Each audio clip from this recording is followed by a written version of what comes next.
Hello बच्चों, जय हिंद। मैं कमलेश सफल एकेडमी में आपका स्वागत करता हूं। यानी आर्मी जीडी टेक्निकल क्लर्क जो भी ट्रेड होता है उसमें क्या क्या चैप्टर आता है और हम आपको किस सिस्टमेटिक से पढ़ाएंगे वो भी हमने आपको बताया हुआ है। ठीक है, तो उसी सिस्टमेटिक तरीके से बिल्कुल एकदम ट्रिकी अप्रोच रहेगा जो कि 30 सेकंड में एक क्वेश्चन बनेगा और एग्जाम बिल्कुल क्रैक होगा। आपको मैं बस जितना चीज़ बताऊंगा कि इसको आपको याद करना है वो आपको याद करना है। ठीक है, जो मतलब लॉजिक लिखाएंगे, जो क्वेश्चन होगा वो तो अलग होगा। कुछ चीज़ें मैं आपको ऐसे लिखाने वाला हूँ जो आपको रटना है, जो एग्जाम में डायरेक्ट काम करेगा। अब काम कैसे करेगा वो भी पता होना चाहिए, मतलब किस किस क्वेश्चन में वो ट्रिक काम करेगा, है ना।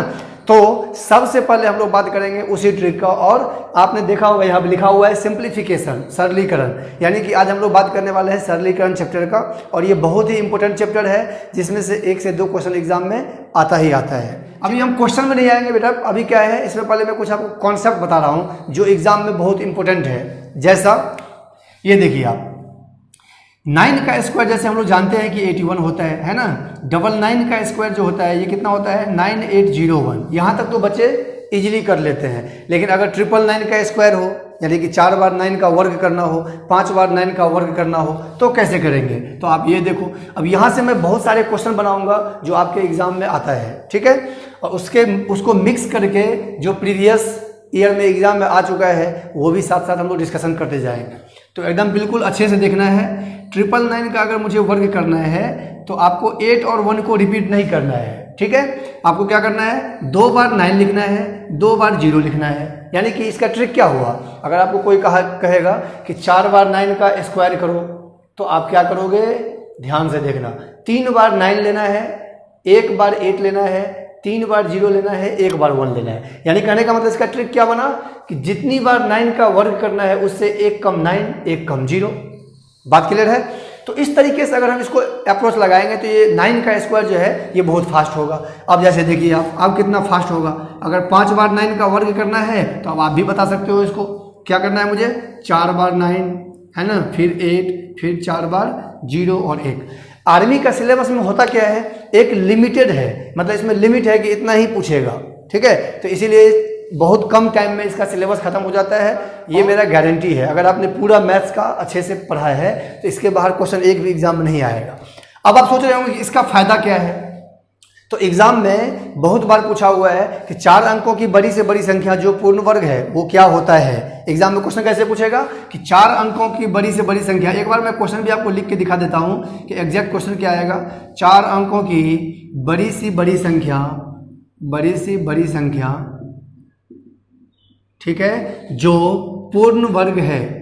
मैं हिंदी में ज़्यादा इसलिए लिख रहा हूँ क्योंकि आर्मी के बच्चे जो हैं वो हिंदी में ज़्यादा होते हैं। पूर्ण वर्ग है।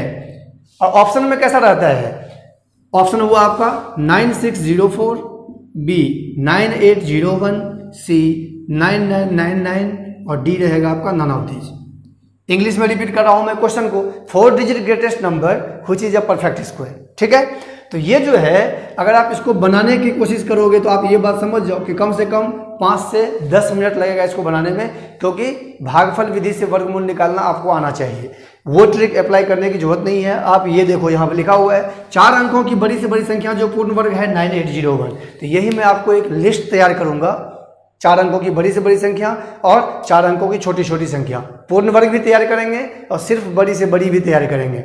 एक आपको डाटा तैयार करके दूंगा, उसको आप याद कर लेना। यानी उसमें आप जो है ना अपना कोई भी मेथड नहीं अप्लाई करना है, आप उसको याद कर लो, एग्जाम में डायरेक्ट आपको क्वेश्चन मिलेगा। तो आप देखिए 4 अंकों की बड़ी से बड़ी संख्या जो पूर्ण वर्ग है, आंसर इज 9801। अब इसको याद करना है। 1 अंकों की बड़ी से बड़ी संख्या जो पूर्ण वर्ग है तो 9, 2 अंकों की बड़ी से बड़ी संख्या जो पूर्ण वर्ग है 81। तो सबसे पहले हम लोग क्या करते हैं, पूर्ण वर्ग के बारे में बात कर लेते हैं। वो आपको मैं लिस्ट तैयार कर देता हूं और फिर हम लोग आगे बढ़ेंगे। यहाँ पे मैंने एक डाटा लिखा है ना, यहाँ पे लिखा है अंक यानी कि डिजिट, बड़ी से बड़ी संख्या यानी ग्रेटेस्ट नंबर, और जो पूर्ण वर्ग है यानी परफेक्ट स्क्वायर। यानी इसमें 2 चीज बनता है, या तो बड़ी से बड़ी संख्या पूछेगा या बोलेगा कि पूर्ण वर्ग बताओ। तो ज्यादातर पूर्ण वर्ग का क्वेश्चन आता है, तो मैं आपको दोनों लिख के दिखा देता हूं और आप दोनों को याद कर लेना। ठीक है, देखो 1 अंकों की बड़ी से बड़ी संख्या अगर बोलेगा तो 9 होगा। अगर पूर्ण वर्ग की बात करेंगे तो भी 9 ही आएगा, क्योंकि 9 किसका वर्ग होता है, 3 का वर्ग होता है। क्लियर है। 2 अंकों की बड़ी से बड़ी संख्या तो होगा 81। अगर पूर्ण वर्ग की बात करेंगे 2 अंकों की बड़ी से बड़ी संख्या तो 2 बार 9, मतलब इसमें 99 चलेगा। लेकिन अगर पूर्ण वर्ग की बात करेंगे तो क्या होगा 81। 81 किसका स्क्वायर होता है 9 का स्क्वायर होता है। तो एक चीज तो यहाँ पे ट्रिक समझ में आ रहा है, अगर 3 अंकों की कहा जाए तो 3 बार 9, 4 अंकों की कहा जाए तो 4 बार 9, पहले आप इसको क्लियर कर लो। 5 अंकों की कहा जाए तो 5 बार 9, ठीक है। 6 अंकों की कहा जाए तो 6 बार 9। यानी ये बहुत ही इजी है। अगर आपको सिर्फ बड़ी से बड़ी संख्या पूछेगा तो आपको 9 लिखते चले जाना है। 1 के लिए 1 बार 9, 2 अंकों की बड़ी से बड़ी संख्या 2 बार 9, 3 अंकों की बड़ी से बड़ी संख्या 3 बार 9, 4 अंकों की बड़ी से बड़ी संख्या 4 बार 9, 5 अंकों के लिए 5 बार 9 और 6 अंकों के लिए 6 बार 9। दिक्कत कहाँ होती है पूर्ण वर्ग में। उसको पता है कि इसमें आर्मी का बच्चा ज़्यादा फंसता है, तो इसलिए वो परफेक्ट स्क्वायर पूछ देता है कि 2 अंकों की बड़ी से बड़ी संख्या जो पूर्ण वर्ग है इनमें से कौन सा है, ठीक है। तो आपको इसको याद करना ज़्यादा जरूरी है। ये तो आपको याद हो गया होगा। अब इसको देखिए, 1 अंकों की बड़ी से बड़ी संख्या जो पूर्ण वर्ग है तो 9, 2 अंकों की बड़ी से बड़ी संख्या जो पूर्ण वर्ग है तो 81, 3 अंकों की बड़ी से बड़ी संख्या जो पूर्ण वर्ग है 961, ठीक है। 4 अंकों की बड़ी से बड़ी संख्या जो पूर्ण वर्ग है 9801, जो हमने अभी पीछे लिखाया था वो यहाँ पे काम कर रहा है। 5 अंकों की बड़ी से बड़ी संख्या जो पूर्ण वर्ग है तो 99856। अब ये याद रखना है क्योंकि अगर आप इसको बनाने की कोशिश करोगे तो भागफल विधि से वर्गमूल निकालने का तरीका आना चाहिए, जो बहुत सारे आर्मी के बच्चे नहीं सीखना चाहते हैं। इसीलिए हमने ये लिखा दिया, आप इसको याद कर लेना, ठीक है।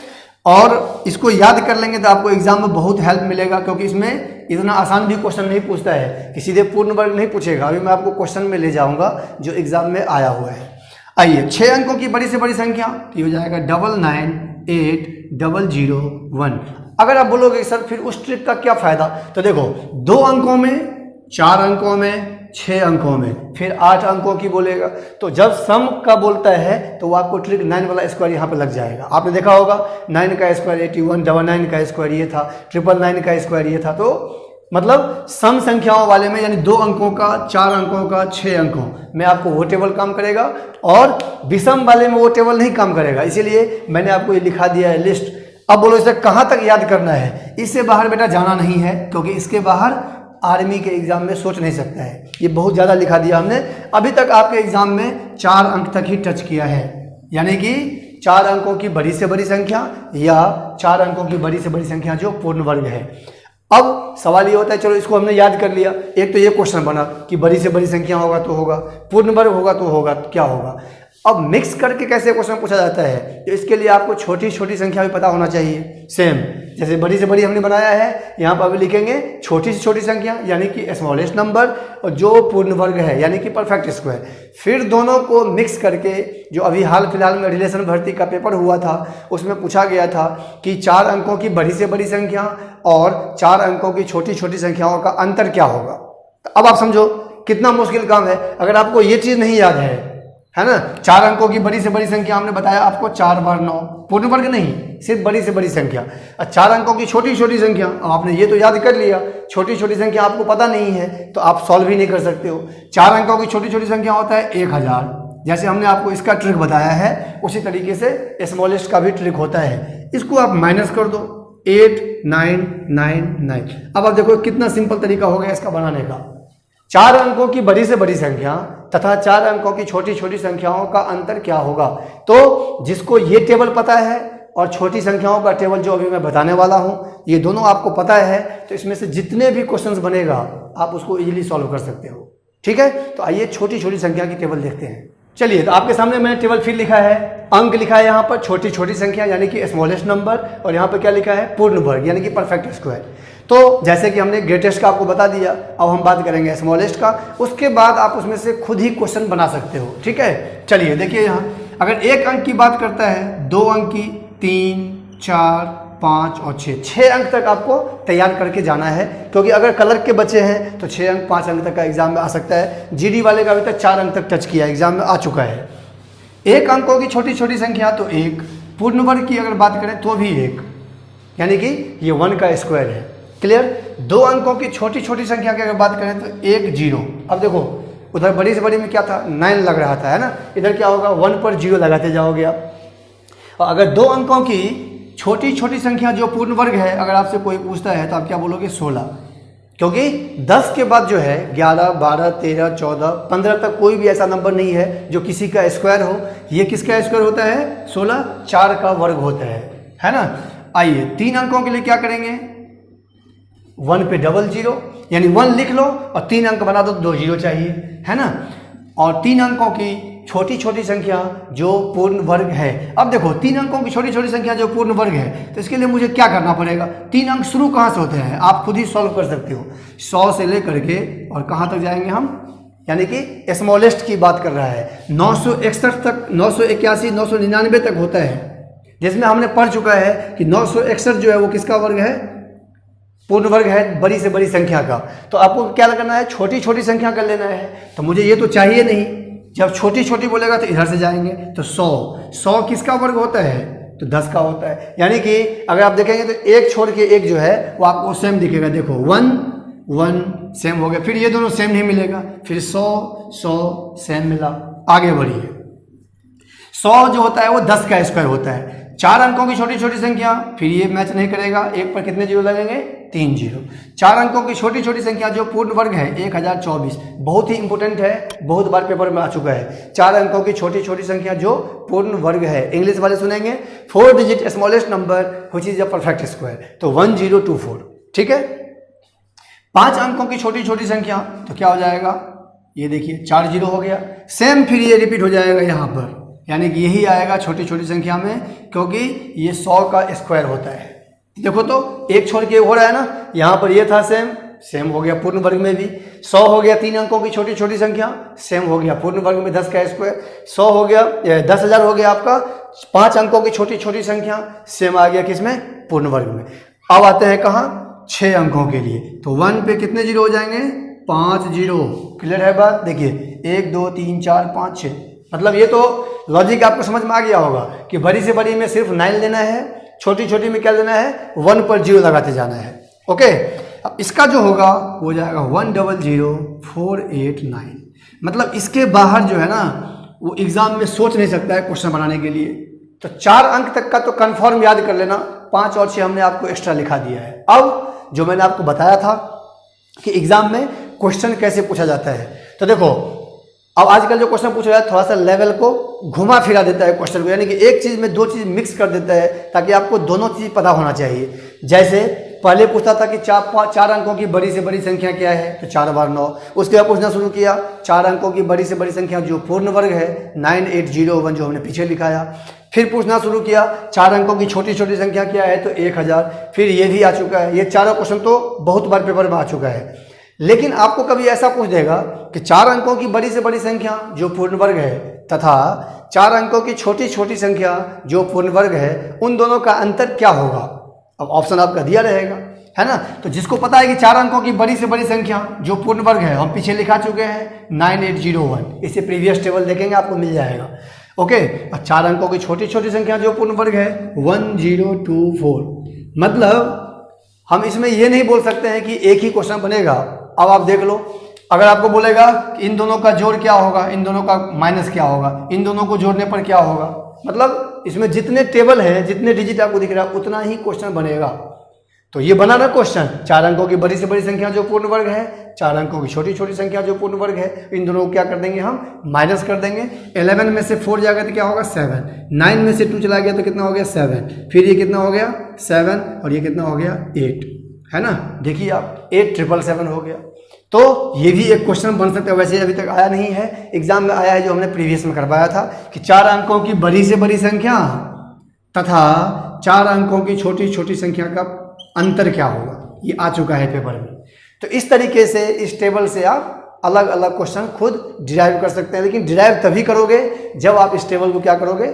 याद करोगे। इसको आप कर लेना याद, ठीक है। आज की वीडियो में मैं आपको याद करने वाला जितने भी पॉइंटेड है, अभी 2-3 चीज और बचा हुआ है, वो मैं आपको बता देता हूं। उसके बाद फिर हम लोग आएंगे नेक्स्ट पार्ट में, तो उसमें आएंगे क्या, जितने भी क्वेश्चन सिंप्लीफिकेशन से बनता है, सरलीकरण से, उस क्वेश्चन के बारे में बात करें। आइए देखते हैं नेक्स्ट टेबल।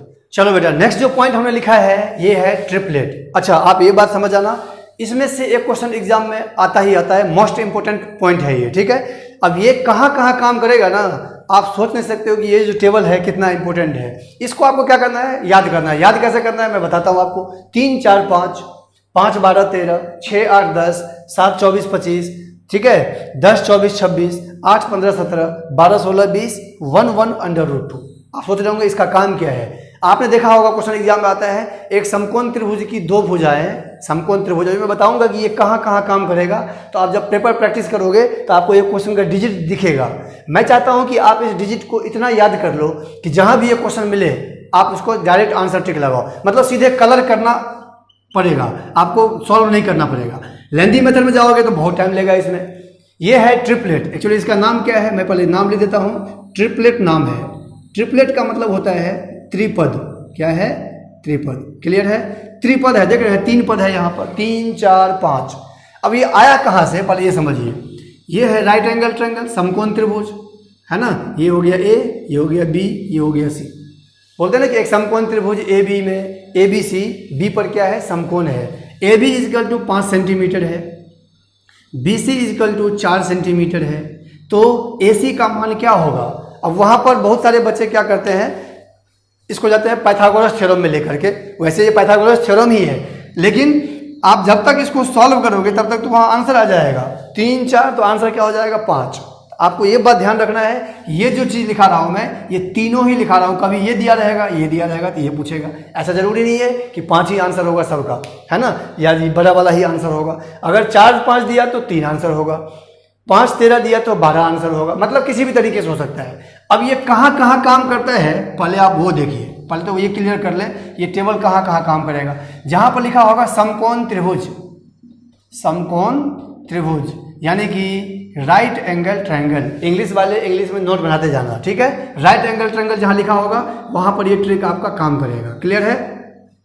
जहाँ पर दिशा से रिलेटेड क्वेश्चन आता है, दिशा पर आधारित प्रश्न, दिशा पर आधारित प्रश्न, आधारित प्रश्न यानी कि डायरेक्शन पर बेस्ड क्वेश्चन आता है। जैसे आपने देखा होगा क्वेश्चन, एक व्यक्ति अपने घर से 5 किलोमीटर पूर्व की ओर जाता है ना, फिर 12 किलोमीटर क्या होता है, उत्तर की ओर मुड़ जाता है, तो वो घर से कितनी दूरी पर है, यानी अपने प्रारंभिक बिंदु से कितनी दूरी पर है, तो आंसर हो जाएगा 13। वहाँ भी ये काम करेगा, ठीक है। तो समकोण त्रिभुज हो गया, दिशा पर आधारित से काम करेगा, उसमें काम करेगा। जहाँ पर भी आपको लिखा होगा 90 डिग्री, कहीं भी आपको दिखे 90 degree, angle A equal to 90 degree, आप समझ जाना ये हमेशा वहाँ पर काम करेगा, ठीक है। डायगोनल, जहाँ पर भी डायगोनल की बात करता है, यानी कि विकर्ण की बात करता है, विकर्ण की बात करता है, वहाँ पर ये हमेशा काम करता है, ठीक है। इसको डायगोनल कहा जाता है, डायगोनल, ओके, इंग्लिश में। फिर जहाँ पर भी कर्ण की बात हो, कर्ण की बात हो, यानी हाइपोटेनस, हाइपोटेनस, वहाँ पर ये काम करता है। अब देख लो कितने जगह पर ये काम करता है। दिशा पर आधारित होगा, समकोण त्रिभुज होगा, विकर्ण होगा, कर्ण होगा, 90 डिग्री होगा, सब जगह ये काम करता है, ठीक है। अब मैं आपको इसका कुछ क्वेश्चन करके दिखाता हूं ताकि आपको ये समझ में आए कि ये किस तरीके से हम इसको अप्लाई कर सकते हैं। देखो बेटा, मैंने ये क्वेश्चन 3 लिखा है, ठीक है, क्वेश्चन आपके सामने है, और ये तो कंफर्म हो जाना कि इसमें से एक ना एक क्वेश्चन एग्जाम में जरूर पूछता है, ठीक है। मोस्ट इंपोर्टेंट क्वेश्चन है, इसको आप याद कर लोगे ना, तो मैं चाहता हूं कि आप इसको इतना याद करो कि ये डिजिट जब भी आपको किसी भी पेपर में दिखे, किसी भी क्वेश्चन में दिखे, आपको ये सीधे आंसर पता होना चाहिए। अच्छा, अधिकतम मान और निम्नतम मान, जब आपको मैं त्रिकोणमिति पढ़ाऊंगा तो वहां पर मैक्सिमम वैल्यू और मिनिमम वैल्यू, यानी कि अधिकतम मान और निम्नतम मान का भी टेबल यही होगा, वही यहाँ वहाँ भी काम करेगा, तो उसके बारे में भी हम अभी बताएंगे। फिलहाल ये 3 क्वेश्चन देखो हमने क्या लिखा है। एक समकोण त्रिभुज, हमने आपको क्या बताया था, जहां पर भी समकोण त्रिभुज मिला, ये देखिए वहां पर एक ट्रिक काम करेगा, कोई सोल्यूशन नहीं करेंगे, आप देखना कैसे बनेगा।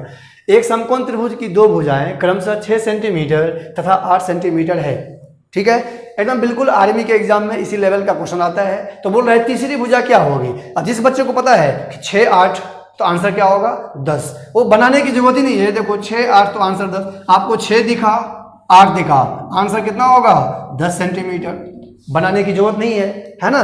फिर देखो आप, एक समकोण त्रिभुज, ये बहुत ही अच्छा क्वेश्चन है, टेक्निकल में बहुत बार पूछा है, और ये मतलब इतना इजी क्वेश्चन नहीं है क्योंकि मैं इसका पूरा वेरिफिकेशन भी आपको बताऊंगा। ये देखिए, एक समकोण त्रिभुज का क्षेत्रफल, अच्छा ये बात और क्लियर करना है, ये जो समकोण त्रिभुज में जो है ये भुजा निकालने में काम आता है। बहुत बच्चे कंफ्यूज होते हैं ये कहाँ कहाँ काम करेगा, तो समकोण त्रिभुज में तो काम करेगा ही, लेकिन समकोण त्रिभुज की भुजा है ये, आपने देखा होगा, मैंने बताया था ना कि ये टेबल है, ये मतलब ट्रायंगल है ABC, अगर ये 3 है, ये 4 है, तो ये 5 है, तो भुजा ही तो है। तो क्षेत्रफल दिया हुआ है, इसका मतलब ये कोई काम का नहीं है। क्यों? क्योंकि हम बनाएंगे ट्रिक से। अगर हम ट्रिक से नहीं बनाएंगे तो फिर मुझे इसका यूज करना पड़ेगा। अब आप देखो, समकोण त्रिभुज मिला, मतलब टेबल कंफर्म है और इसके बाहर नहीं जाना है। इसके अलावा टेबल पूछता भी नहीं है। अभी तक 15 साल का पेपर जो हमने देखा है उसमें इसी से रिलेटेड क्वेश्चन आया है। वैसे ट्रिपलेट तो अनलिमिटेड है, ये जो है ना, अगर लिखना शुरू करोगे तो कम से कम 15-20 पेज भरते रहो तो भी नहीं खत्म होगा। लेकिन आपके एग्जाम में जो सबसे इंपॉर्टेंट पूछता है वो होता है 5, 12, 13, 3, 4, 5, 7, 24, 25, 8, 15, 17, ये बहुत बार आ चुका है, 10, 24, 26। इसमें से भी हमने थोड़ा सा और कम कर दिया कि ये 5 जरूर याद करके जाना आप, ठीक है। ये सब उतना इंपॉर्टेंट नहीं है, ये आता है पेपर में। अब देखिए आप, एक समकोण त्रिभुज का क्षेत्रफल कितना दिया हुआ है? 84 सेंटीमीटर स्क्वायर। यदि कर्ण की लंबाई, मैंने बताया था ना कि कर्ण हो, विकर्ण हो, समकोण त्रिभुज हो, वहां पर ये टेबल काम करेगा। कर्ण की लंबाई कितना? 25। तो आपको ये पहले दिमाग में रखना है कि 25 से रिलेटेड कोई ट्रिपलेट है कि नहीं। 7, 24, 25 ट्रिपलेट होता है, तो इन तीनों में छोटा कौन है? तो छोटा कौन है? 7। अब देख लीजिए, अगर बोलता है कि बीच वाली भुजा क्या होगी, आंसर हो जाएगा 24। तो आंसर इसका हो जाएगा 7 सेंटीमीटर, क्योंकि पूछ रहा है छोटी भुजा की लंबाई क्या होगी। अब आप सोच रहे होंगे कि ये 84 का क्या काम है। हम इस 84 के बारे में बात करने वाले हैं। पहले जरा इसको क्लियर कर लेते हैं, ये 84 आया कहाँ से। अगर हम मेथड में जाएंगे तो कैसे बनेगा, देखिए। अब मैंने बताया था दिशा वाले में भी काम करता है, यानी कि रीजनिंग का भी आपका एक क्वेश्चन जो है वो इसी टेबल से आपका काम हो जाएगा, ठीक है। एक व्यक्ति अपने घर से पूर्व की ओर 10 किलोमीटर चलता है। अब यहाँ प्रॉब्लम क्या होता है, आर्मी के 99% बच्चों को दिशा ही नहीं पता होता है, उत्तर किधर है, पूर्व पश्चिम किधर है, दक्षिण कहाँ है ना। तो उसी से बचने के लिए आप इस टेबल को याद कर लो। अगर आप टेबल बनाओगे तो भी, मतलब डायरेक्शन अगर बनाना चाहते हो वही मैं बना के दिखाता हूँ। फिलहाल आप देखिए क्या दिया हुआ है, एक व्यक्ति अपने घर से पूर्व की ओर, इस पे ध्यान मत दो आप, कहाँ जा रहा है वो, 10 किलोमीटर जा रहा है, ठीक है। और तथा पुनः हुआ उत्तर दिशा मिला, देखो दिशा मिला मतलब ट्रिक काम करेगा, टेबल काम करेगा। उत्तर दिशा में मुड़कर 24 किलोमीटर चलता है। तो आप देखिए 10, 24, तो हमने कहीं लिखाया हुआ है कि 10, 24, तो आंसर क्या हो जाएगा 26, यानी इस क्वेश्चन का आंसर हो जाएगा 26 सेंटीमीटर। क्लियर है? तो यानी कहने का मतलब ये है, अगर आपको ये टेबल पता है तो क्वेश्चन देखो और आंसर लिखो, 1 सेकंड का काम है। अगर ये नहीं पता है तो बेटा मुझसे पूछो कि आर्मी के बच्चे इसी क्वेश्चन में ज़्यादा फंसते हैं। उनको ये नहीं पता होता है कि इसका फार्मूला क्या है, समकोण त्रिभुज का क्षेत्रफल का फार्मूला क्या होता है। छोटी भुजा, तो छोटी भुजा निकालेंगे। अगर ये क्वेश्चन दे दिया जाए बच्चों को बनाने के लिए, ये कितना मुश्किल क्वेश्चन है उसका मैं आपको अभी कॉन्सेप्ट बता रहा हूँ। ये तो चलो हटाता हूँ मैं यहाँ से। अब आप देखो, अगर आपके एग्जाम में ये क्वेश्चन पूछ दिया तो समकोण त्रिभुज पहले बनाओगे आप। आपका मेथड बता रहा हूं, आप क्या क्या करोगे, ABC। एक समकोण त्रिभुज का क्षेत्रफल, इस पूरे का क्षेत्रफल दिया हुआ है कितना, 84 दिया हुआ है। यदि कर्ण की लंबाई 25 है, 25 सेंटीमीटर हमने दे दिया, ठीक है। अब आपको बोल रहा है तो छोटी भुजा क्या होगी। ना तो मुझे ये पता है ना ही मुझे ये पता है, लेकिन ये पता है कि क्षेत्रफल का जो फॉर्मूला होता है वो होता है हाफ गुने में आधार और गुणे में ऊंचाई। अब आप देखो कितना मुश्किल क्वेश्चन है। अगर मेरे पास क्षेत्रफल दे भी दिया हाफ, ना तो आधार पता है और ना ही ऊंचाई पता है। अब यहां पे आप पुट क्या करोगे, हम इसको x नहीं ले सकते हैं, इसको x नहीं ले सकते हैं, इसको y नहीं ले सकते हैं। अगर हम x y यहां पर रख भी दिए तो मेरा कोई काम नहीं होगा, कुछ भी नहीं निकलेगा, क्योंकि मुझे ये नहीं पता इन दोनों में छोटा कौन है। तो ये क्वेश्चन इसके आगे जो है ना आर्मी का बच्चा बना ही नहीं सकता है। यहां तक पुट कर दिया, फार्मूला आने के बाद भी नहीं बना सकता। लेकिन जिसको ये पता है कि 25 का रिलेशन 7, 24, अब देखो पूरा वेरीफाई करके दिखाता हूं आपको। यहाँ 7 रख दो, यहाँ 24 रख दो। ये बात ध्यान रखना, इस तीनों में बड़ा ये है। तो ये जो देख रहे हैं ना अब, ये बड़ा वाला 5, 13, 10, 25, ये हमेशा कर्ण होता है, ये हमेशा यहाँ आता है। क्लियर है? ये हो गया 7, ये हो गया 24। आपका आंसर तो आ गया 7, लेकिन आपको वेरीफाई भी तो करना है। तो इसके लिए मुझे क्या करना पड़ेगा, क्षेत्रफल 84 आ रहा है कि नहीं वेरीफाई करने के लिए अब लगाएंगे फॉर्मूला, हाफ गुने में आधार ले लो 24, ऊंचाई ले लो 7, कैंसिल हो गया, 12 सत्ते कितना हो गया 84। अब आप देखो ये वेरीफाई हो गया, ये रहा आपका। यानी करने का मतलब ये हुआ, वो क्या करता है, इसको आधा कर देता है, गुना करके एरिया दे देता है, एक साइड कोई दे देगा आपको, ताकि आपको हिंट मिल जाए कि उस टेबल से लिंक हो रहा है। अगर आपको ये टेबल पूरा रटा रहेगा तभी आप इतना डीपली तक सोच सकते हो, अदरवाइज तो ये क्वेश्चन बनने से रहा। ठीक है। अच्छा, दिशा वाले में प्रॉब्लम क्या होता है कि स्टूडेंट डायरेक्शन बनाने की कोशिश करता है। अब ये नहीं पता कि डायरेक्शन में जो होता है ना, अगर मान लो पूर्व मुझे नहीं पता है, आपको भी नहीं पता है, ठीक है, मान लेते हैं कि चलो पूर्व ऊपर की तरफ है, कोई दिक्कत नहीं है, वैसे पूर्व इधर होता है लेकिन पूर्व ऊपर है।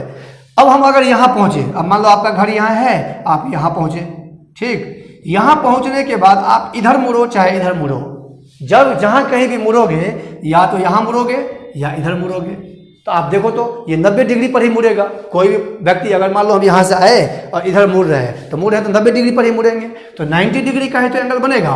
तो जैसे 90 डिग्री बनेगा मतलब ये टेबल काम करेगा। तो जैसे दिशा का क्वेश्चन आया तो आप दिमाग में जोर मत डालो कि पूर्व किधर है पश्चिम किधर है, आप खाली इसमें डिजिट देखो 10, 24, 26। अब मैं आपको पूरा एग्जैक्ट बना के दिखाता हूँ। ये आपको भी पता होगा कि ये नॉर्थ होता है, ये साउथ होता है, ये ईस्ट होता है और ये क्या होता है, वेस्ट होता है, ठीक है। अब यही तो बोल रहा है कि एक व्यक्ति अपने घर से यहाँ से आया, यहाँ चलते हैं, ठीक है, अपने घर से पूर्व की ओर 10 किलोमीटर जाता है। ये देखिए ये हो गया 10 किलोमीटर, पूर्व आ गया यहाँ पर। अच्छा, पूर्व आने के बाद बोल रहा है वह पुनः यहाँ पहुँच गया। यहाँ पहुँचने के बाद उत्तर दिशा में मुड़कर 24 किलोमीटर चलता है। अब ऊपर गया फिर 24 किलोमीटर, ये देखिए यहाँ गया 24 किलोमीटर गया। तब इसमें क्या होगा, इसको जब हम इससे ज्वाइन करेंगे, अब यही तो बोल रहा है ये कि अपने घर से कितनी दूरी पर है। तो बच्चे स्टूडेंट गलती क्या करता है, ये 10 और 24 को जोड़ देता है, ऑप्शन में 34 भी दिया होता है। वो पूछ रहा है कि सबसे कम दूरी जो उसके घर से वहां पहुंचने का कम दूरी अगर देखा जाए, एक व्यक्ति ऐसे जाएगा और एक व्यक्ति यहां से सीधे यहां पहुंच जाएगा, तो दोनों में जल्दी कौन पहुंचेगा, शॉर्टेस्ट डिस्टेंस जिसको कहा जाता है, सबसे कम डिस्टेंस, ठीक है, कम दूरी। तो 10, 24 ये हो गया 25, तो यानी कि सॉरी 10, 24 तो क्या होगा यहाँ पर 26। तो आपको देखो अगर दोनों को जोड़ोगे, इसको जोड़ दिया इसको जोड़ दिया, वो भी ऑप्शन में होता है, लेकिन दोनों को ऐड करने पर कितना हो रहा है 34, 34 से कम है 26। तो आप यहाँ आके यहाँ जाओगे और एक व्यक्ति यहाँ से यहाँ पहुँच जाएगा, जल्दी पहुँच जाएगा वो। इसीलिए ये पूछता है कि वह प्रारंभिक बिंदु से कितनी दूरी पर है। तो आपको ये ट्रिक ध्यान रखना है कि अगर आपको दिशा बनाना नहीं आता है तो आप घबराने की जरूरत नहीं है। आप इस टेबल को याद कर लो, दिशा वाले क्वेश्चन में, समकोण त्रिभुज में, विकर्ण वाले में, कर्ण वाले में और त्रिकोणमिति में कैसे काम करता है आपको मैं वो भी क्वेश्चन एक बता देता हूँ। बहुत ही इंपॉर्टेंट क्वेश्चन जो एग्जाम में खूब पूछ रहा है आजकल, ठीक है। ये देखिए बहुत ही मजा आएगा इस क्वेश्चन को देख करके कि sine theta plus cos theta का अधिकतम मान क्या होगा, अधिकतम मान ज्ञात करें। वैसे ये टेक्निकल वाले में ज्यादा पूछता है अधिकतम मान न्यूनतम मान, ठीक है। आपको मैंने बताया ना आज की क्लासेज में जो हम लोग बात करेंगे सिर्फ ट्रिकी क्वेश्चन की बात करेंगे, जो आपको याद करना है वो मैं आज इसलिए लिखा रहा हूं क्योंकि आज से लेकर के अंत तक ये याद हो जाना चाहिए, ठीक है। याद होगा तो आपको क्वेश्चन बनना शुरू हो जाएगा फटाफट। अब देखो आप sine theta plus cos theta का अधिकतम मान, एक तो होगा अधिकतम मान और दूसरा क्या होगा न्यूनतम मान। अब देखो ये टेबल क्या अभी कमाल दिखाएगा, अधिकतम मान और न्यूनतम मान, यानी कि मेरे पास दो क्वेश्चन बन सकता है। अब आप ध्यान से सुन लेना, ये जितने भी वैल्यू आप देख रहे हैं ना, ये वाला कर्ण वाला, ये बड़ा वाला 5, 13, 10, 25, 26, 17, 20 और √2, ये सारे अधिकतम मान हैं। यही आंसर होता है इसका, यानी इसमें इसका कोई रोल नहीं है। तो अब आप देख लो, बोलोगे सर इसका क्या आंसर होगा। तो अगर मैं बोलता हूं कि साइन थीटा, तो हम इसको लिख सकते हैं 1 × साइन थीटा, 1 गुने में साइन थीटा लिख सकते हैं, प्लस इसको क्या लिख सकते हैं 1 गुने में कॉस थीटा। अब आप देखोगे ना तो 1 और 1, तो 1 √2 क्या लिखाया हुआ है √2। तो अगर अधिकतम मान की बात करें तो √2 इसका आंसर हो जाएगा। अगर न्यूनतम मान की बात करें तो इसी में माइनस लगा देना, यानी करने का मतलब 1, 2, 3, 4, 5, 6, 7, 8 दूनी 16 क्वेश्चन आपका क्या हो गया, तैयार हो गया। देखो अब अगर बोलता है कि 3 sine theta plus 4 cos theta का अधिकतम मान क्या होगा, हम यहाँ पर क्वेश्चन बता देते हैं 3 sine theta plus 4 cos theta. अब आप ये समझ लेना कि चल रहा है पूरा रिवीजन, एकदम फटाफट आंसर आ रहा है ना। 3 कॉस थीटा एक हमने आपको बता दिया, अब इसके बेस पे क्वेश्चन हजारों बना सकते हैं। 3 sine theta plus 4 cos theta का अधिकतम मान तो 5, 3, 4, 5, न्यूनतम मान तो -5, माइनस लगा दो, यानी कि 5 -5 13 -13, अधिकतम मान 13, न्यूनतम का मतलब माइनस, अधिकतम मान 10, न्यूनतम का मतलब -10, अधिकतम मान 25, न्यूनतम का मतलब -25, मतलब आप ये देख लो कि इस टेबल को लिखने से कितने चैप्टर टच कर रहा है टेबल। इस एक टेबल को याद करने से हमने देखा कि मेंसुरेशन यानी कि क्षेत्रमिति में हम जा रहे हैं, क्षेत्रफल आयतन उसी का है ना। दिशा रीजनिंग का काम हो रहा है, त्रिकोणमिति अधिकतम न्यूनतम मान मेरा क्लियर हो रहा है। अगर मान लो कभी ऐसा दिया कि tan sin थीटा, और ये साइन कॉस का ही है, हमेशा साइन कॉस में देता है, tan sin theta plus 24 cos theta का निम्नतम मान क्या होगा, है ना। तो 10, 24, 26, तो निम्नतम पूछा, न्यूनतम। जैसे निम्नतम पूछेगा घबराने की जरूरत नहीं है, माइनस लग जाएगा। फर्क इतना ही है कि अधिकतम में लगता है प्लस, न्यूनतम में क्या लगता है, माइनस। ठीक है, तो एक तो ये टेबल हो गया आपका। दूसरा हो गया 9 का टेबल हमने लिखा दिया। उसमें लिखाया था क्या चीज़, बड़ी से बड़ी संख्या, 1 अंकों की, 2 अंकों की, 3 अंकों की, 4 की, 5 की और 6 की। फिर उसके बाद पूर्ण वर्ग का हमने टेबल लिखाया था। ये सारे टेबल आपका बहुत ही यूजफुल है, यानी आज के क्लासेज में आपका 2 से 3 क्वेश्चन जो है आज की क्लासेज में ही खत्म हो गया, क्योंकि हमने ट्रिकी क्वेश्चन आज बता दिया है जो कि एग्जाम में आता ही आता है। अब बचा हुआ है एक टेबल और, जो कि आता है, आप जानते होंगे, एक वृत्त की त्रिज्या इतनी सेंटीमीटर है तो उसकी परिधि क्या होगी, है ना, उसका क्षेत्रफल क्या होगा। वो भी टेबल मैं आज लिखा के इस क्लास को एंड करूंगा। चलिए, तो अभी जो टेबल हमने लिखा हुआ है ये बहुत ही अच्छा टेबल है और इससे तो क्वेश्चन आता ही आता है। ठीक है, आपने अगर एग्जाम दिया हो तो देखा होगा, क्वेश्चन पूछता है कि एक साइकिल की पहिए की त्रिज्या 14 सेंटीमीटर है तो 5000 चक्कर लगाने में कितनी दूरी तय करेगा। इसमें मतलब क्वेश्चन का अनलिमिटेड है, जितने क्वेश्चन बनाना चाहो बना सकते हो आप। सबसे पहले टेबल आया कहाँ से, इसका ट्रिक क्या है याद करने का, अभी आपको मैं इसको याद करवाता हूँ। देखो, वृत्त जो होता है ये होता है सर्कल, ठीक है, ये हो गया इसका त्रिज्या, ये हो गया r। अब ये दिया होता है 7। अब बोलो 7 के टेबल वाला ही क्यों दिया रहेगा, तो पाई का जो वैल्यू होता है, देखो पाई r स्क्वायर, अगर मान लो ये होता है, और 2πr किसका फॉर्मूला होता है, परिधि का। ये भी मैं लिख देता हूँ कि अगर बाय चांस एग्जाम में आप फंसते हो तो 2πr भी याद रखना। वृत्त की परिधि 2πr, वृत्त का क्षेत्रफल πr स्क्वायर। अच्छा, अगर कोई आपसे ये पूछे कि पाई का मान क्या होता है, तो आप बोलोगे कि पाई का मान होता है 22/7, यही होता है ना 22/7। तो अगर हम यहाँ पाई रखते हैं 22/7, तो 7 के टेबल में जो आएगा वही आपके एग्जाम में देता है। आर्मी के एग्जाम के स्पेशली उसी के पर्पज से क्लासेस चल रहा है, तो आर्मी के एग्जाम के पर्पज से ही हम आपको पढ़ा रहे हैं। ठीक है, यही है। अगर अदर एग्जाम की बात करें, एसएससी की बात करें, तो वहाँ पर ये टेबल कभी कभार फेल हो जाता है, क्योंकि उसमें 7 के अलावा कोई और वैल्यू दे देता है, तो वहाँ पर ये टेबल नहीं काम करेगा। तो इसको याद कैसे करेंगे, तो अगर वृत्त की त्रिज्या 7 सेंटीमीटर, तो खाली बस एक आप याद कर लो, 7 का कितना, 44। अब देखो यहाँ 14, 7 दूनी 14, तो 44 दूनी 88, यानी इधर चल रहा है 44 का टेबल, इधर चल रहा है 7 का टेबल, है ना। 7 3 21, 7 के टेबल में कितनी बार में आता है, 21, 3 बार में। तो 44 को 3 से गुना कर देना तो आपका परिधि निकल जाएगा। 7 चौक 28, 44 को 4 से गुना कर दोगे तो आपका परिधि निकल जाएगा। 7 पंचे 35, 44 गुने 5, 7 6 42, 44 गुने 6। बात क्लियर है। अगर मान लो एग्जाम में कभी क्वेश्चन आया, अब आज के बाद मुझे लग रहा है कोई दिक्कत नहीं होगी इसमें, कि एक वृत्त की त्रिज्या 70 सेंटीमीटर है, अब हमने टेबल नहीं लिखाया, तो घबराने की जरूरत नहीं है। त्रिज्या 70 सेंटीमीटर है, 7 के टेबल में 70 कितनी बार में आता है, 10 बार में, है ना। तो आप क्या करोगे, 44 को कर दोगे 10 से गुना। मतलब मेरे कहने का मतलब ये है, आपको फॉर्मूला लिखना नहीं पड़ेगा। 440 आपका क्या हो गया, आंसर हो गया। ये हो गया बहुत ही ट्रिकी अप्रोच। क्वेश्चन देखो, आंसर लिखो, ठीक है। इसमें से एक क्वेश्चन एग्जाम में आता ही आता है। थोड़ा सा स्टाइलिश क्वेश्चन पूछना शुरू किया है। पहले सिंपल पूछता था कि एक वृत्त की त्रिज्या 21 सेंटीमीटर है तो परिधि कितनी होगी या क्षेत्रफल कितना होगा, है ना। तो इस टेबल से काम हो जाता था। आजकल क्या कर रहा है, साइकिल की पहिए की त्रिज्या। अब आऊँगा लास्ट क्वेश्चन में आपको बताने वाला हूँ। पहले इसमें से कितने क्वेश्चन घुमा घुमा के पूछ सकता है, पहले उसके बारे में बात करेंगे। अब देखिए, इसको याद करने का तरीका, तो मैं बच्चों को यही बोलता हूँ कि बेटा इसका तुम नंबरिंग याद कर लो। पहले नंबर पे कौन है, दूसरे पर कौन है, तीसरे पर कौन है। यानी पहला 154, 616, 1386, 2464, 3850, 5544। इससे फायदा क्या होगा आपको बता रहा हूँ मैं। अगर आपको काउंटिंग पता होगा 1 2 3 4 5 6, मात्र 42 तक का याद करना है, इससे आगे नहीं जाना है, क्योंकि बहुत ज़्यादा टफ हो जाता है। आपके एग्जाम में अभी तक जो टच किया है आर्मी के पेपर में, मात्र ये दोनों पूछा है, बार बार रिपीट कर रहा है, ठीक है। इसके आगे अभी तक गया भी नहीं है। हमने आपको 42 तक का लिखा दिया है कि 42 सेंटीमीटर का अगर पूछेगा तो कितना, इसको हटा रहा हूं मैं, अगर 42 सेंटीमीटर का पूछेगा तो कितना होगा, 5544। तो याद कैसे करना है, 154, 616, 1386, 2464, 3850, 5544, ठीक है। अगर आप इसका ट्रिक जानना चाहते हो तो ट्रिक देख लो क्या होता है। जो परिधि है, परिधि इसको कर देना आधा, 44 का कर देना आधा तो हो जाएगा 22, यानी इधर चलेगा 22 का टेबल। अब गुने में कर देना है त्रिज्या, ये देखो इसको गुना करने पर ये आ जाएगा। इसका आधा कितना 44, यानी हम ये बोल सकते हैं इधर चल रहा है 22 का टेबल।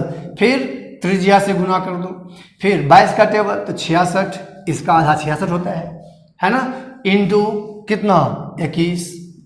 बात समझ में आ रहा है। फिर 22 का टेबल हो गया 4 बार में तो 88 हो गया। फिर आ जाइए त्रिज्या 28 से मल्टीप्लाई कर दो, इन दोनों को गुना करोगे तो ये आएगा। ठीक है, 22 का टेबल 5 बार में तो 110 हो जाएगा, गुने कितना हो जाएगा 35, 35 से मल्टीप्लाई कर दो। वैसे अगर देखो इसका आधा कितना होता है 88, इसका आधा कितना होता है 110, इसका आधा कितना होगा 132, अब गुने में क्या हो जाएगा 42। यानी कहने का मतलब ये है आप ट्रिक से भी अप्लाई कर सकते हो, लेकिन अगर नंबरिंग याद है तो मेरे हिसाब से सबसे फास्ट बनेगा। अब इसमें क्वेश्चन कैसे बनता है, हम क्वेश्चन के बारे में बात कर लेते हैं। चलो, तो हमने क्वेश्चन आपके सामने लिखा हुआ है, देखो कितने क्वेश्चंस इसमें आ सकते हैं। अभी इसके अलावा एक क्वेश्चन और बचा है जो एग्जाम में आजकल ज़्यादा पूछ रहा है। ठीक है, आपको हमने टेबल लिखा दिया है, आपके पास टेबल लिखा हुआ है, नहीं तो बैक जाकर आप देखेंगे, मैं डायरेक्ट आंसर लिखूंगा। अब देखो यहाँ क्या बोल रहा है, पहला क्वेश्चन, यदि एक वृत्त की त्रिज्या 14 सेंटीमीटर है, मैं कुछ भी नहीं लिखूंगा और आपको भी ऐसे प्रैक्टिस करना है। 14 सेंटीमीटर है त्रिज्या, तो आपको ये ध्यान रखना, निकालना क्या है परिधि। सबसे पहली बात, परिधि का मतलब 44 का टेबल, ये आपको याद रखना है, परिधि का मतलब 44 का टेबल। ठीक है, ओके। तो अब क्या करना है, 7 के टेबल में 14 कितनी बार में आता है 2 बार में, तो 44 को 2 से गुना कर दो, यानी परिधि जैसे ही बोला तो 44 को क्या करना है 2 से गुना कर देना। आंसर कितना हो जाएगा 88 सेंटीमीटर। जिसको याद है तो 44 को तो सीधे 88 लिखेगा, मल्टीप्लाई करने की जरूरत नहीं है, क्योंकि 7 2 जा 14 तो 44 2 जा 88। क्लियर है बात? ओके। एक वृत्त की त्रिज्या 28 सेंटीमीटर है, तो क्षेत्रफल क्या होगा। क्षेत्रफल जब पूछता है तो आपको थोड़ा सा मैंने बताया कि नंबरिंग आप याद कर लोगे तो बेटर है। अब देखो चौथे नंबर पर आता है त्रिज्या 28, 7 14 21 28 चौथे नंबर पे आता है। अब चौथे नंबर पर जिसको याद है कि एरिया में क्या आता है 154, क्षेत्रफल देखो आप 154, 616, 1386, 24 64, तो कुछ नहीं करेगा, सीधे लिखेगा आंसर कितना 24 64। अब सेंटीमीटर हो मीटर हो जो भी क्वेश्चन में दिया होगा उसका स्क्वायर लगा रहेगा, क्योंकि क्षेत्रफल का ऐसा मात्रक होता है वर्ग, यानी कि पावर 2, परिधि का ऐसा मात्रक होता है पावर 1, इसलिए वहां लिखा नहीं गया है। तो आप इस पे दिमाग मत लगाना, आप ये देखो 24 64। ठीक है, कैसे हमने निकाला 7 की टेबल में, पहले ये चेक करना पड़ेगा 7 की टेबल में ये जो 28 है कितनी बार में आता है 4 बार में। अब एरिया में जो हमने साइड में लिखाया था, चौथे नंबर पे कौन है तो 154 पहले नंबर पे था, दूसरे नंबर पे कौन सा था 616, तीसरे पे कौन था 1386, चौथे पे कौन था 24 64, पांचवें पर 38 50 और छठे पर 55 44। क्लियर है? अब आइए 616, अब देखो उल्टा चल रहे हैं, ये भी आ चुका है पेपर में। ये सारे क्वेश्चन जो मैं आपको बता रहा हूँ ये कोई अपने मन से नहीं बना रहा हूँ मैं, सारा आपका एग्जाम में आया हुआ है और मैं वही आपको दिखाना चाह रहा हूँ कि एग्जाम में क्वेश्चन किस तरीके से पूछा जाता है। ठीक है, अब क्या बोल रहा है कि एक वृत्त का क्षेत्रफल है 616 मीटर स्क्वायर, तो आपको क्या निकालना है त्रिज्या ज्ञात करें। 616 क्षेत्रफल कितने नंबर पर आता है दूसरे नंबर पर, यानी कि 154 616, दूसरे नंबर पे आया, त्रिज्या बोल रहा है तो 7 × 2, आंसर इज 14 सेंटीमीटर। देखो कितना टाइम लग रहा है बनाने में, क्वेश्चन को देखना है आंसर लिखना है। ये सबसे डिफिकल्ट क्वेश्चन है, अगर ऐसा क्वेश्चन एग्जाम में पूछ दिया अगर आपने टेबल याद करके नहीं गया है, ठीक है, तो आप ये बात समझ आना, इस क्वेश्चन को बनाने में आर्मी का बच्चा अगर बात करें तो कम से कम आधा घंटा लेगा, 30 मिनट लेगा। अब आप समझ जाओ, आधा आधा घंटा तो आपको टाइम ही देता है एग्जाम बनाने का, एक ही क्वेश्चन में आप आधे घंटे लगाओगे। क्यों? क्योंकि ये एक तो एरिया ये है, अब इसको लगाओ पाई आर स्क्वायर, फिर दूसरा एरिया ये है, फिर इधर लिखो पाई आर स्क्वायर, दोनों से पहले त्रिज्या निकालो। ठीक है, कैलकुलेशन बहुत ही लेंदी हो जाएगा, 2 पेज में जाके बनेगा ये क्वेश्चन। अब नंबरिंग जिसको याद है कि 2 वृत्तों के क्षेत्रफलों का अनुपात, क्षेत्रफल का मतलब 154 616, तो आप देखो 1386 कितने नंबर पे है तो 154 616 1386, तीसरे नंबर पे है, तीसरे नंबर का मतलब 7 21 सेंटीमीटर त्रिज्या। आप टेबल देखते रहो, आप मैं बना रहा हूं, आप बैक में जाके टेबल देखो कैसे कैसे पुट कर रहा हूं मैं। 55 44 सबसे एंड में था, यानी कि 42वें पे था, 42 रेडियस होगा उसका होगा, ये हो गया 42। 154 616 1386 24 64 38 50 55 44, 7 6 42, देखो आंसर कितना आया, 21 दूनी 42, आंसर इज 1:2। यानी कहने का मतलब ये है कोई कैलकुलेशन नहीं है, आपको टेबल खाली रटना है। दूसरी बात, जो मेरे से बच्चे ऑफलाइन पढ़ रहे हैं, ठीक है, और जो ऑनलाइन जुड़े हैं, तो आप ये बात समझ जाना कि जो चीज़ मैं ऑफलाइन में पढ़ाता हूँ वही चीज़ आपको ऑनलाइन में दे रहा हूँ मैं, उससे कहीं ज़्यादा ही दे रहा हूँ, कम तो नहीं होगा, ठीक है। तो वहाँ भी बच्चों को इसी तरीके से बताया जाता है, इस टेबल को याद करना है। आप जब तक उसको याद नहीं करोगे ना, आपके अंदर स्पीड नहीं आएगा और प्रैक्टिस उसको बहुत ज़्यादा करना पड़ेगा।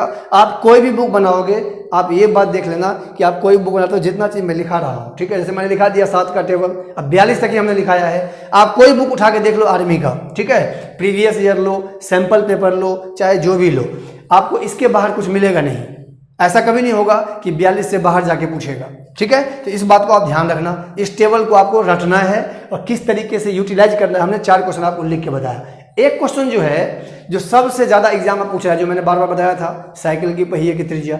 अब आइए उस क्वेश्चन को देखते हैं कि किस तरीके से बनाया जाता है। आज के क्लास का लास्ट क्वेश्चन है और सबसे अच्छा क्वेश्चन है। जो मैंने आपको वृत्त का टेबल लिखाया, सर्कल का टेबल लिखाया है, उस टेबल में अगर आजकल के अपडेटेड क्वेश्चन की बात करोगे तो अभी ये लगातार पूछ रहा है। अभी 10 दिन पहले भी पेपर हुआ है रिलेशन भर्ती का, उसमें भी आया था ये, उससे पहले पेपर हुआ उसमें भी आया था। जितने भी ओपन ले लो, रिलेशन ले लो, ये क्वेश्चन, क्योंकि ये क्या है कि क्या किया है, एक स्टेप एक्स्ट्रा कर दिया इस क्वेश्चन में।